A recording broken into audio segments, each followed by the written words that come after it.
मैं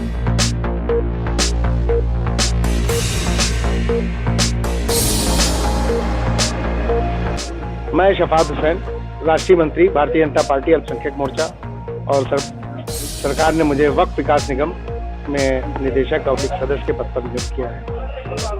आज हमारा सीतापुर में भ्रमण कार्यक्रम है। इससे पहले मैं अभी सिदौली में गया था और मैंने ये लक्ष्य बनाया है कि ये भी पूरे प्रदेश में मैं प्रवास करूंगा। जो मुस्लिम प्रधान है गांव को, उनसे मैं संपर्क करूंगा, चाहे वो हारे हुए हों या जीते हों या वर्तमान में हों, उन सब से संपर्क करके उनको मुख्य धारा से जोड़ने का काम करूंगा। भारतीय जनता पार्टी की जो योजनाएं हैं उन तक पहुंचाने का काम करूंगा कि भारतीय जनता पार्टी जो है, जो दूसरे दल ये भ्रम फैलाते थे कि भारतीय जनता पार्टी मुसलमानों की दुश्मन है और वो आ जाएगी तो मुसलमानों को खत्म कर देगी, इस तरह की जो भ्रम फैलाते थे और जो हमारे उलमा बयान देते थे कि जो भाजपा को हराए उसको वोट दीजिए, इस तरह के जो बयान देते थे वो अब फतवे जो है वो धीरे धीरे बंद हो गए हैं। और जो विरोधी लोग जो बताते थे कि भारतीय जनता पार्टी मुसलमानों की दुश्मन है, मैं उन प्रधानों से और गांव के मुसलमानों से ये पूछूंगा कि 2014 से अब तक हमारी सरकार चल रही है और माननीय योगी जी की सरकार 2017 में बनी थी, 2020 खत्म हो रहा है, क्या कोई आपका उत्पीड़न हुआ?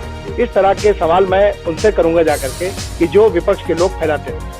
इस उद्देश्य के साथ आज मेरा सीतापुर कार्यक्रम में, जो सीतापुर जिले में भ्रमण कार्यक्रम था, हमारे साथ हमारे रोहित जी है जो 2007 में भारतीय जनता पार्टी से विधानसभा सिदौली से लड़ चुके हैं और 22 की भी तैयारी कर रहे हैं। इनके साथ भी मैंने भूमिका बनाई है कि सिदौली विधानसभा में आप मुस्लिम प्रधानों को चिन्हित करिए और उनके आवास पर चल के चाय पियेंगे और भारतीय जनता पार्टी की जो योजनाएं चल रही है उन तक हम पहुँचाएंगे। 22 के चुनाव में आपकी तैयारियां क्या है? देखिए, 22 की तैयारी, जिनका जनाधार नहीं होता है वो तैयारी करते हैं।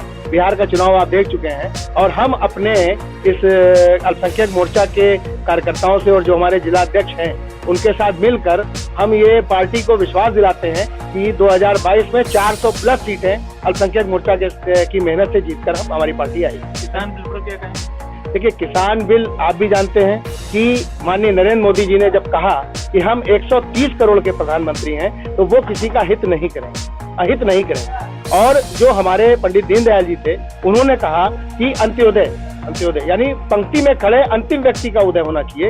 इस उससे प्रधानमंत्री जी उससे काम कर रहे हैं और जो किसानों का बिल जो आया है वो किसानों के लाभ के लिए है, क्योंकि जो दलाल बीच में होते थे उनकी दलाली बंद हो जाएगी। थोड़ी परेशानियां हो रही हैं क्योंकि कुछ अधिकारी भी जो है दूसरी मानसिकता के होते हैं, ऐसा नहीं कि सब अधिकारी इस वक्त ईमानदार हैं, वो परेशान कर रहे हैं ताकि जो है हमारी पार्टी बदनाम हो। और जो इस तरह का काम कर रहे हैं उन अधिकारियों के खिलाफ भी कार्रवाई होगी। और किसान जो है, मैं उनसे कहना चाहूंगा कि वो माननीय नरेंद्र मोदी जी पर भरोसा रखें।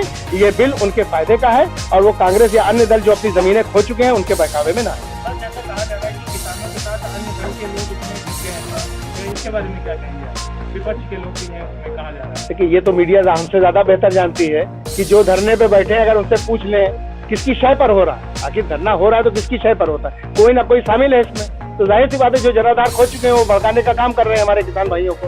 और किसान भाई धीरे धीरे आप देख रहे हैं कि हमारी पार्टी किसान रैलियां कर रही है, उनको जो है किसान बिल के बारे में समझाने का काम करे कि ये आपके लिए कहाँ तक हितैषी है। तो उन लोगों का चिन्हीकरण कैसे हो पाएगा जो लोग बैठे हैं?